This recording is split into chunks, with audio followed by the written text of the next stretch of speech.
Praise Lord, praise Lord, praise Lord. Hallelujah, hallelujah, hallelujah. सबको जय मसीह की। परमेश्वर, हमारा परमेश्वर, सबका परमेश्वर। कोई धर्म नहीं, कोई जाति नहीं, कोई मजहब नहीं, कोई कौम नहीं, कोई देश नहीं, कोई ऊंच नहीं, कोई नीच नहीं, गरीब नहीं, अमीर नहीं, काला नहीं, गोरा नहीं, स्त्री नहीं, पुरुष नहीं, सबका परमेश्वर एक ही परमेश्वर है। और वो अपनी पवित्र आत्मा के द्वारा अपने लोगों को दूसरों से अलग करता है। आज के वचन के लिए परमेश्वर की बेटी प्रार्थना करेगी।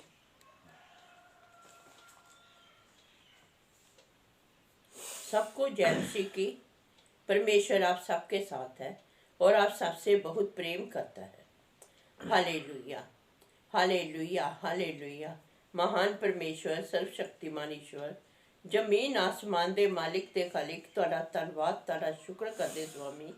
आज दे सुंदर दिन लई, सुंदर समय लई, सुंदर सुबह लई मेरे पिता जी, जो साड़ियां जिंदगियां च बख्शी प्रभु, खुशियां ते आनंद दा दिन बख्शिया, तंदुरुस्ती दित्ती पिता जी, और अपने कदमां च बैठने लई अपना फजल बख्शिया प्रभु। ये सब तुहाडी दया, तुहाडी किरपा मेरे पिता परमेश्वर।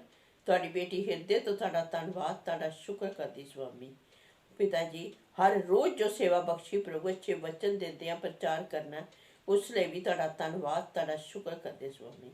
हुण बेनती है पिता जी, हुण तुसीं अपने वचन के अनुसार साडे विचकार आओ और वचन पढ़ने, प्रचार करनी, साडा मुंह बन के बोलो पिता जी, ताकि तुहाडा दिता वचन तुहाडी इच्छा के मुताबिक मेरे पिता परमेश्वर दुनिया की छोर तक पहुँचे।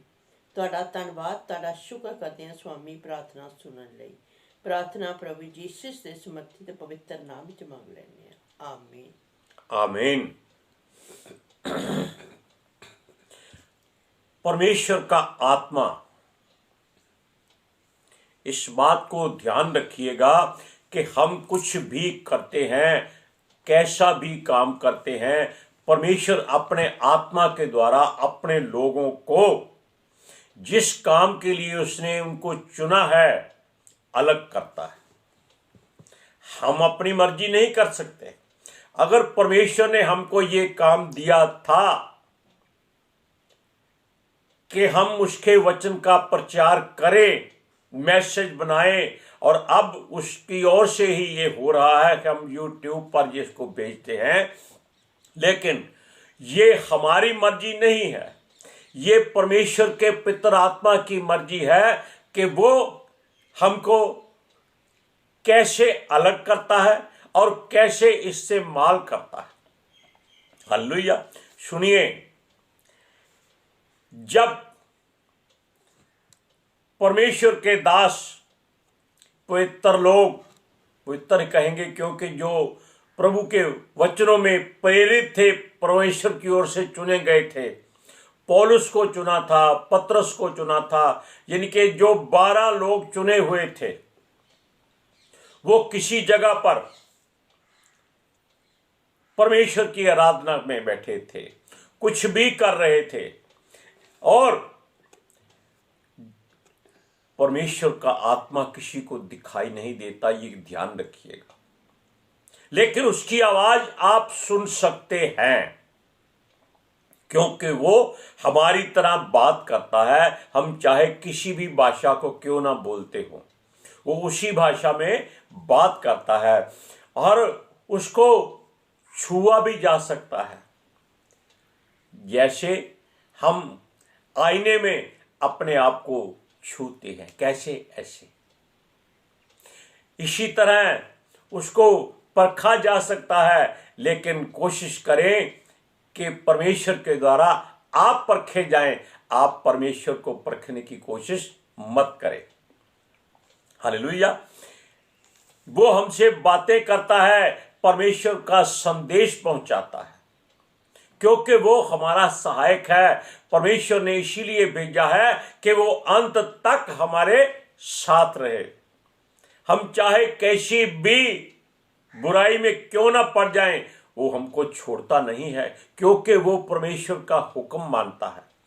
यीशु मसीह ने जाने से पहले कहा था, अब वो जा रहा है और हमारे लिए एक सहायक भेजेगा जो अंत तक हमारे संग रहेगा।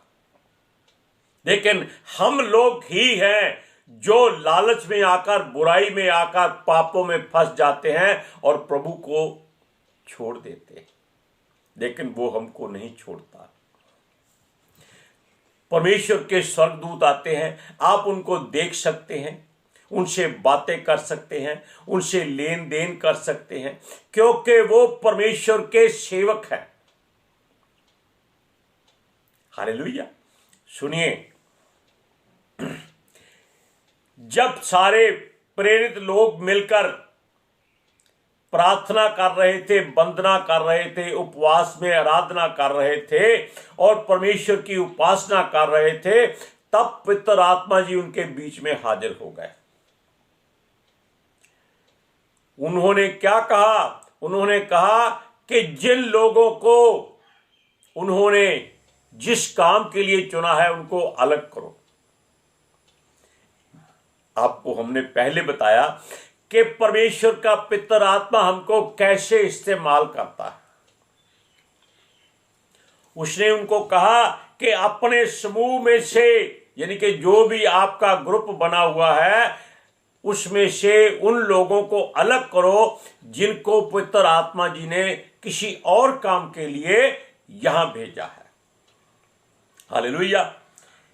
और भविष्यवक्ताओं ने, जितने भी वहां बैठे हुए थे, प्रेरित थे, सीनियर थे, बुजुर्ग थे, उन सब ने पवित्र आत्मा जी की बात को सुना और अपना सर झुकाकर उनका अभिवादन करके पौलुस और बरनबास को, जिनको परमेश्वर के पितर आत्मा ने कहा कि इन दोनों को अलग कर दो, ये तुम्हारे बीच में नहीं रहेंगे, तब उन सब ने उनके सर पर हाथ रख के प्रार्थना की और पवित्र आत्मा जी को उन्हें सौंप दिया। आप इन बातों को वचनों में पढ़ सकते। प्रेरितों की पुस्तक 13 अध्याय उसकी 2 और 3 आयत में, जब वह उपवास सहित प्रभु की उपासना कर रहे थे तो पवित्र आत्मा ने कहा, मेरे लिए बरनबास और शाऊल को उस काम के लिए अलग करो जिसके लिए मैंने उन्हें बुलाया है। जब उन्होंने उपवास और प्रार्थना करके और उन पर हाथ रखकर उन्हें विदा किया। आप जानते हैं कि जब यीशु मसीह सब तरह से जीवन का भोग करके, सच्चाई जो है हम झूठ नहीं बोल सकते, क्योंकि किसी को मालूम नहीं कि उसने 12 साल से 30 साल की आयु के बीच में क्या किया है। कहीं इस बात का जिक्र नहीं है। क्यों नहीं है? क्योंकि परमेश्वर जिस बात को गुप्त रखता है उसको कोई मनुष्य जान नहीं सकता। जब यूहन्ना बपतिस्मा दाता जिसको बोलते हैं, जिसने बपतिस्मा शुरू किया था, यीशु को बपतिस्मा दिया, तब पितर आत्मा जी उसको भी वहां से आकर ले गए थे। किस काम के लिए? ताकि यीशु मसीह की परीक्षा हो, क्योंकि वो मनुष्यों के शरीर में थे। इसी तरह इन लोगों के लिए, यानी कि पौलुस, यानी जिसको शाऊल भी कहते हैं, और बरनबास, दोनों को पितर आत्मा जी अपने साथ इसलिए ले गए ताकि उनसे कुछ और काम लिया जाए, उनसे मुनादी कराई जाए। वो संदेश जहां जहां नहीं पहुंचा वो वहां वहां संदेश पहुंचाएं, प्रभु का वचन पहुंचाएं उनको यात्रा के द्वारा। तब जहाज चलते थे पानी के, सब जगह नदियों के किनारे लोग बसे हुए थे, कोई शहरों में नहीं बसा हुआ था, क्योंकि यात्रा का कोई और साधन नहीं था। तब वो एक टापू जिसका नाम पाफुस था, वहां पहुंच गए। और वहां एक बात आप बताएं आपको, उनको बड़े बड़े लोग मिलने आए, वहां का हाकिम भी मिलने आया। अब ये बताइए, क्या उनके पहुंचने से पहले कुछ मुनादी हुई थी? क्या कोई पर्चे बांटे गए थे? क्या लोगों को संदेशे भेजे गए थे व्हाट्सएप पर या यूट्यूब पर कि परमेश्वर के दास, परमेश्वर के प्रेरित आ रहे हैं, सावधान हो जाओ, खड़े हो जाओ, इकट्ठे हो जाओ, झुंड बनाओ और स्टेज बनाओ ताकि वो प्रचार करें और परमेश्वर का वचन सुनाएं। ऐसी कोई बात तब नहीं थी। किसी को भी इस बात का इल्म नहीं था, क्योंकि वहां कौन सा चिट्ठी पत्र चलता था। जिसने जाना था वो भी तो उसी जहाज के द्वारा ही जाना था, या पैदल जाते थे, या ऊंटों पर जाते थे, या गधों और घोड़ों पर जाते थे। लेकिन समुद्र या नदी को पार करने के लिए उनको किश्ती या जहाज का सहारा लेना पड़ता था।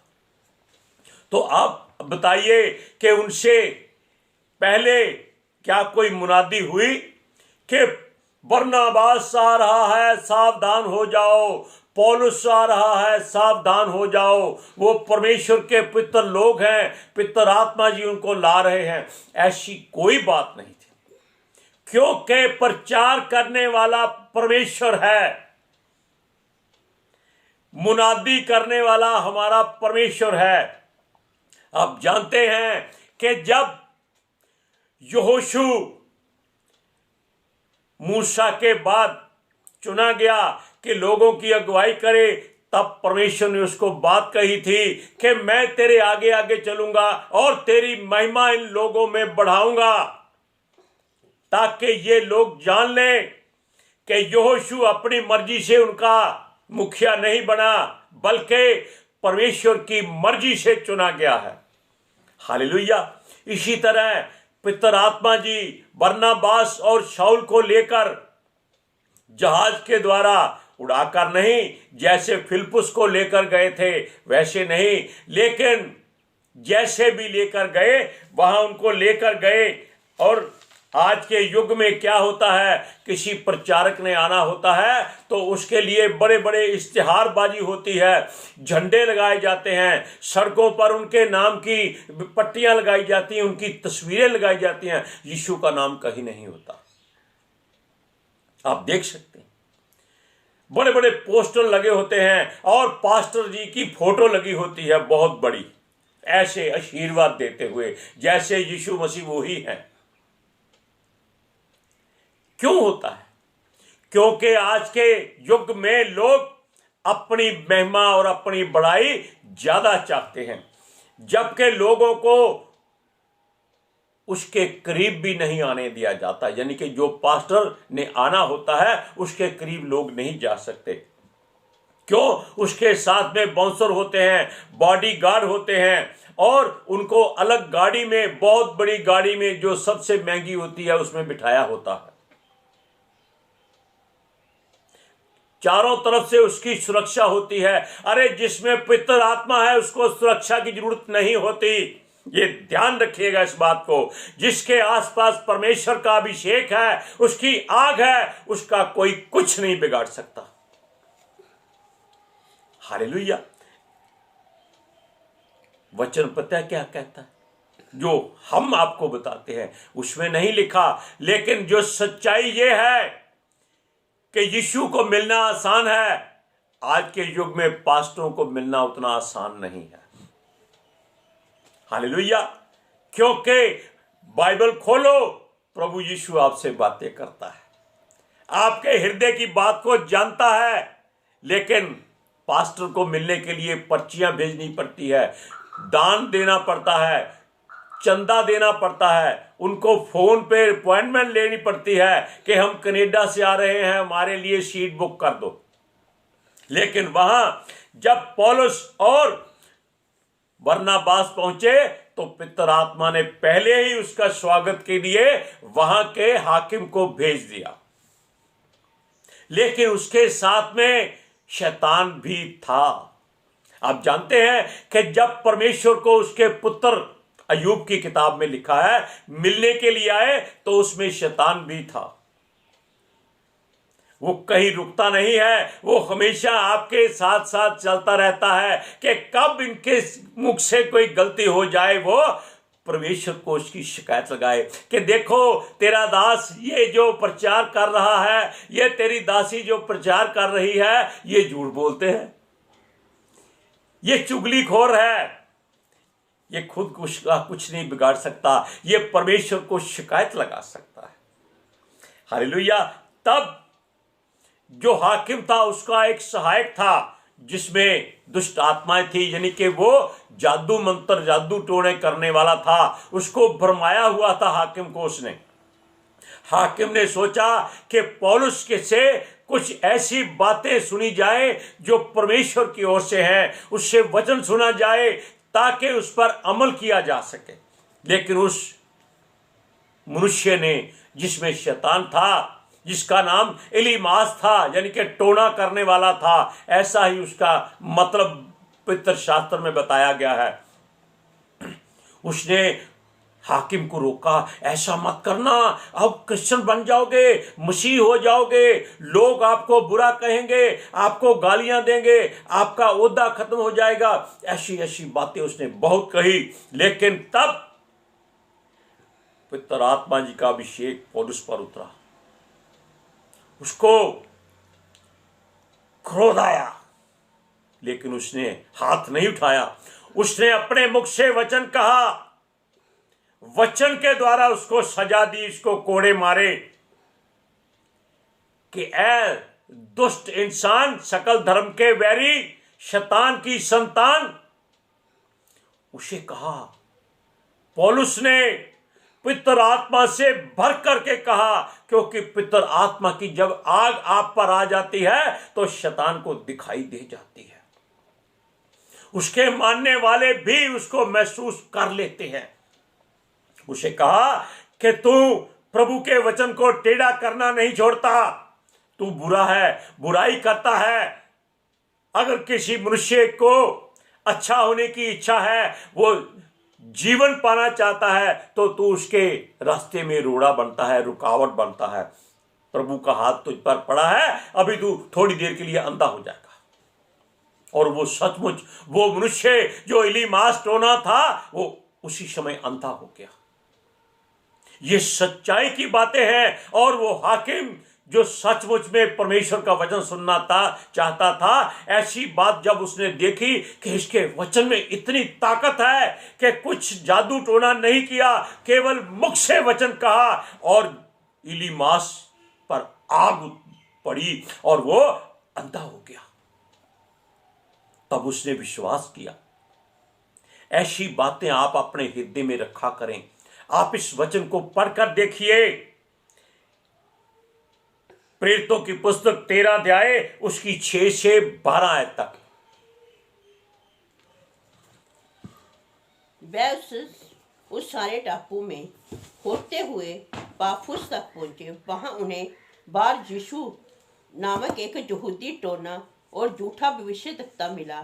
जे हाकिम सिरगियुस पौलुस के साथ था, जो बुद्धिमान पुरुष था। उसने बरनबास और शाऊल को अपने पास बुलाकर परमेश्वर का वचन सुनना चाहा, परंतु इलीमास टोने ने, क्योंकि यही उनके पास नाम का अर्थ है, उसका विरोध करके हाकिम को विश्वास करने से रोकना चाहा। तब शाऊल ने, जिसका नाम पौलुस भी है, पवित्र आत्मा से परिपूर्ण हो उसकी ओर टकटकी लगाकर देखा और कहा, हे सारे कपट और सब चतुराई से भरे हुए शैतान की संतान, सकल धर्म के बैरी, क्या तू प्रभु के सीधे मार्गों को टेढ़ा करना ना छोड़ेगा? अब देख, प्रभु का हाथ तुझ पर लगा है और तू कुछ समय तक अंधा रहेगा और सूर्य को ना देखेगा। तब तुरंत धुंधलापन और अंधेरा उस पर छा गया और वह इधर उधर टटोलने लगा ताकि कोई उसका हाथ पकड़ के ले चले। तब हाकिम ने जो हुआ था उसे देखकर और प्रभु के उपदेश से चकित होकर विश्वास किया। अब देखिए पितर आत्मा जी ने उसको क्यों अलग किया, क्योंकि वो जो हाकिम था उसके अंदर परमेश्वर को पाने की इच्छा थी, वचन सुनने की इच्छा थी, लेकिन उसके पास कोई जरिया नहीं था। उसके साथ वो जादू टोना करने वाला, जैसे आजकल आपको हर गांव हर गली में मिल जाएंगे, कि ये टोना करो ये हो जाएगा, ये जादू करो ये हो जाएगा, ऐसे मुंह करो ऐसे हो जाएगा, सूर्य की ओर देखो ये हो जाएगा, ऐसी सलाह देने वाले बहुत होते हैं। वैसा ही वो उसको हमेशा रोकता था कि मसीह मत बनना। लोग कहेंगे तुमने अपना बाप बदल लिया है, धर्म बदल लिया है, जबकि उसने अपना मन बदलना था, अपना जीवन बदलना था। क्योंकि यीशु धर्म नहीं बदलता, जीवन बदलता है, वो मन बदलता है और मनुष्य अच्छे मार्ग पर चल पड़ता है। लेकिन ध्यान रखिएगा कि ये जो रुकावट वाले लोग हैं इसी तरह परमेश्वर के नाम से अंधे हो जाते हैं, कुछ नहीं सोचता, तब उनका धर्म, उनका जादू टोना, उनके विश्वास या उनकी किताबें किसी काम नहीं आ सकती। क्यों? परमेश्वर अपने लोगों के साथ पवित्र आत्मा को रखता है जो उसकी सुरक्षा करते हैं। आज के सुसमाचार के लिए परमेश्वर की बेटी प्रार्थना करेगी। Hallelujah. Thank you Jesus, thank you Lord, thank you पवित्र आत्मा जी। ਤੁਹਾਡਾ ਧੰਨਵਾਦ, ਤੁਹਾਡਾ ਸ਼ੁਕਰ ਕਰਦੇ ਸਵਾਮੀ, ਸਾਡੇ ਵਿਚਕਾਰ ਆਉਣ ਲਈ, ਵਚਨ ਪੜ੍ਹਨੇ, ਪ੍ਰਚਾਰ ਕਰਨੇ, ਸਾਡਾ ਮੂੰਹ ਬਣ ਕੇ ਬੋਲਣ ਲਈ ਪਿਤਾ ਜੀ ਤੁਹਾਡਾ ਧੰਨਵਾਦ, ਤੁਹਾਡਾ ਸ਼ੁਕਰ ਕਰਦੇ ਸਵਾਮੀ। ਸੱਚਮੁੱਚ ਖੁਦਾ ਤੁਹਾਡਾ ਦਿੱਤਾ ਵਚਨ ਤੁਹਾਡੀ ਇੱਛਾ ਦੇ ਮੁਤਾਬਿਕ ਮੇਰੇ ਪਿਤਾ ਪਰਮੇਸ਼ਰ ਦੁਨੀਆ ਦੀ ਸ਼ੋਰ ਤੱਕ ਪਹੁੰਚੇ, ਲੋਕ ਸੁਣਨ, ਉਸ ਸੱਚਾਈ ਨੂੰ ਜਾਣਨ, ਉਸ ਸੱਚਾਈ ਉਹਨਾਂ ਨੂੰ ਆਜ਼ਾਦ ਕਰੇ ਪਿਤਾ ਜੀ। ਮੈਂ ਤੁਹਾਡਾ ਧੰਨਵਾਦ, ਤੁਹਾਡਾ ਸ਼ੁਕਰ ਕਰਦੀ ਹਾਂ ਸਵਾਮੀ। ਔਰ ਤੁਹਾਡੇ ਬੱਚੇ ਹਮੇਸ਼ਾ, ਤੁਹਾਡੀ ਸਾਰੀ ਪ੍ਰਜਾ प्रभु यीशु ਤੁਹਾਡੇ अनुग्रह ਵਿੱਚ बने रहे। आमीन। आज हम ये मुनादी करते हैं, दुआ करते हैं, हाथ चुप के पितर आत्मा जी उन सब लोगों को जो परमेश्वर के वचन पर विश्वास करते हैं, भरोसा करते हैं, उन सब को इस संसार से अलग कर ले, ताकि वो लोग परमेश्वर की सेवा उसकी मर्जी से पूरी करें। हालेलुया। सबको जय मसीह की।